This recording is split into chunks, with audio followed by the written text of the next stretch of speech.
मैं बता दूं कि हिंदुस्तान ही नहीं विश्व की यूट्यूब चैनल कंपनियां सर्च कर रही थी कि बेटा कहाँ का है, तब पता चला ये बेटा भारत का है। भारत में कहाँ का है तो ये बेटा कैमूर और छपरा का बेटा है। यार अपने बेटा के लिए शांति से एक बार जोरदार ताली बजाइए। मुद्दतों से थी मिलने की आरज़ू, ख्वाहिशे दीदार में इस कदर गवा दिया। हे भोजपुरी का लाल, आपसे इतना इन्होंने प्यार किया कि अपना घर तक भी जला दिया। कौन कौन मोहब्बत से आए हैं, मैं चाहूंगा शांति का विषय दीजिए। इन पहाड़ की वादियों को चीरता हुआ भोजपुरी का बेटा भोजपुरी के झंडा को अंतर्राष्ट्रीय पटल पर स्थापित करता है। ये कैमूर का शान है। अपने बेटे की मोहब्बत में मुस्कुराकर थोड़ा शांति बना दो मेरे यार, और ताली बजाइए मिजाज से एक बार। आइए भैया।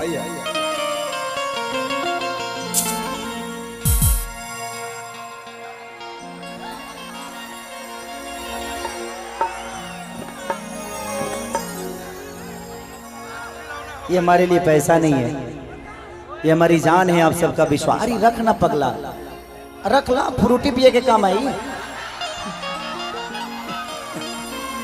बिहार में सब जायज बा।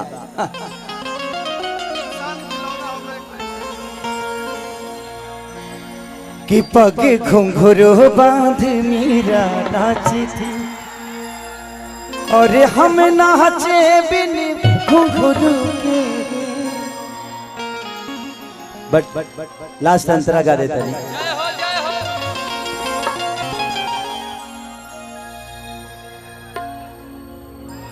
कि बबुआ खेसारी आई अरे रहुरा दुआरी, कि बबुआ खेसारी आई रहुरा दुआरी,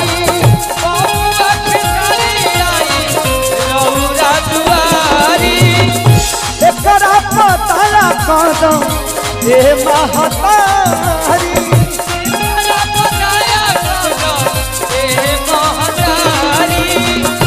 एकरा पताला कदम ए महतारी।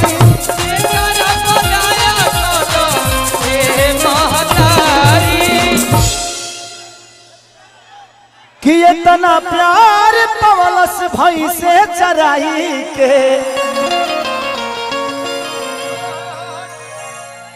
कि इतना प्यार पवलस भाई से चराई के। कयजबे रूप सुखावन लागे दुर्ग।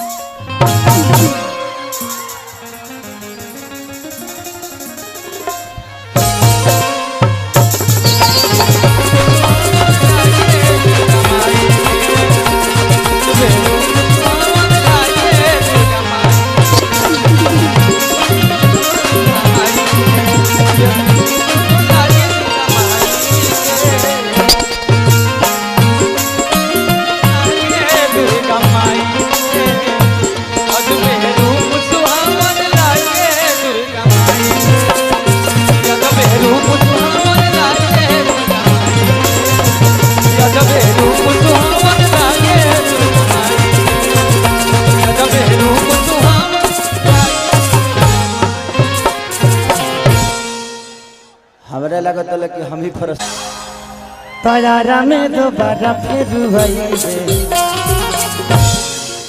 लेकिन चलिए देखी पहले के भजन में आजकल के भजन में बड़ा अंतर हो गया भैया। पहले के माता बहन बेटी जब मंदिर में जात लिए तो बड़ा प्यारा खूबसूरत एगो भजन गावत लिए बाबू। केने मिया के दारा मैया ला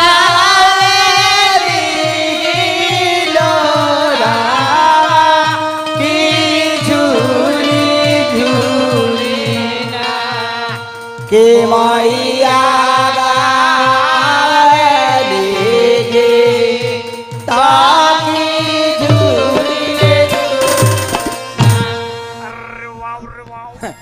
लेकिन आजकल के लड़की जींस पैंट पहन ले तरी सा, टी शर्ट पहन ले तरी सा, एगो ट्रैक्टर के गियर खनी सैंडल लगा ले तरी सा, थारी सजा ले तरी सा, आजा के कदर से हेलो दुर्गा माँ। ये तुम हो मैं हूं, यहाँ पूजा हो रही है। अगावत आई लव यू टू ई करैला भी सुन के लागत है जे कोरोना में कहीं मिलल नहीं है। लेके आई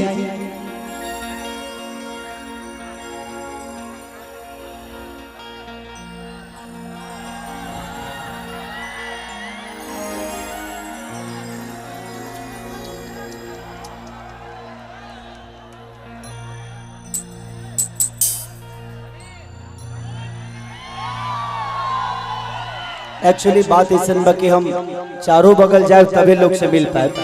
तहने रही तहने के लोग हाला मत करिए, एने रही तहने के लोग हाला मत करिए।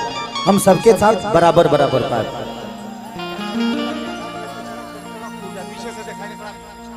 पीछे के खोलवा दी। ए भाई हाई पीछा वाला पैंट खोल दो का बोले कि ढेर बड़ के बच्चा चाहू पैंट बहुत बड़का बा, खोले में बड़ा दिक्कत हो। नहीं दिख पूरा में थी ना कवर बाबू ना खोल पाई, खुले में दिक्कत हुई। जेंगा बा वहीं चले दी का करब 2-4 घंटा के काम बगे। हाँ अब ओकरा खातिर कहाँ खोले जाइए आदमी।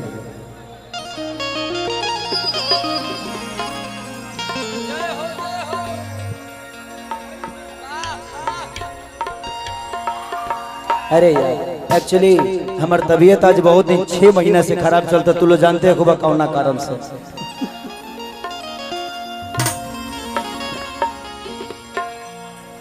कि तोहर दिल हकी चार जा कतही लगा ले लो कि जा जईबू त जा ए सनम देख के दिलवा के हमारा जखम कि जनी सोचा हमरा बारे में तोहरा खातिर हमारा मोहिल न रहे। ये प्यार काल्हे बरसो के कायल न रहे, भुला गइलू वैसे जैसे भाइल न रहे। कौन गाना गा दी बताओ लो।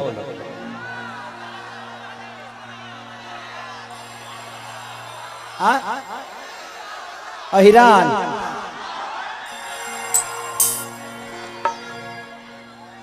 अरे हम कलाकार हैं, कलाकार के कोनो जात ना होला। हमनी के दुनिया में लाठी वाला कौन गाना गौले बनी हम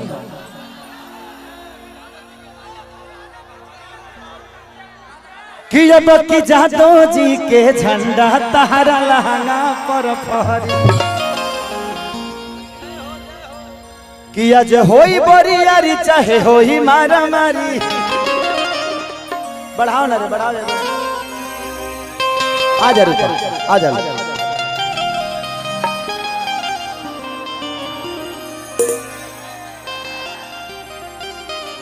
और बहुत अच्छे अच्छे कलाकार भी आई हैं यहाँ पे। भारती जी हैं, ये रूपा जी हैं और उधर माही मनीषा जी भी हैं।